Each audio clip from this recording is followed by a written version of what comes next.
আজকে আমরা একটা নতুন ইংরেজি শব্দ শিখব। চলেন একটা গল্প দিয়ে শুরু করি। ধরেন রনি নামের একটা ছেলে ওর বন্ধুদের আড্ডায় গেল, কিন্তু ও একাই কথা বলে যাচ্ছে। আর এমন সব ব্যক্তিগত প্রশ্ন করছে যে সবাই অস্বস্তিতে পড়ে যাচ্ছে, মানে সে অন্যের ব্যাপারে নাক গলাচ্ছে। কথা বলার সময় একদম গায়ের ওপর চলে আসে, একটু স্পেস দেয় না। কি যে বিরক্তিকর। তো এই যে বিরক্তিকর আর অনাকাঙ্ক্ষিত ব্যবহার, এটাকে ইংরেজিতে কি বলে? এই শব্দটাই হলো অবট্রুসিভ, ঠিক রনির আচরণের মতোই, তাই না? এর মানে হলো অনাহুত বা ইন্ট্রুসিভ হওয়া, মানে এমনভাবে নিজেকে জড়ানো যা অন্যদের বিরক্ত করে। তাহলে বুঝতেই পারছেন শব্দটা কিন্তু পুরোপুরি নেগেটিভ।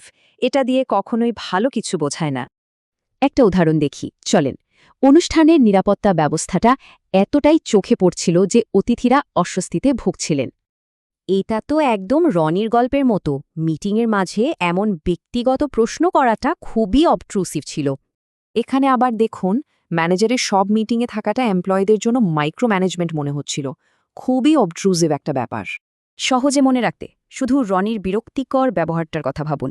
ওই নেতিবাচক অনুভূতিটাই হলো অবস্ট্রুসিভ। এবার একটু ভাবুন তো, আমাদের চারপাশে এমন অবস্ট্রুসিভ আচরণ কে কে করে? ভাবলে কিন্তু শব্দটা মনে থাকবে,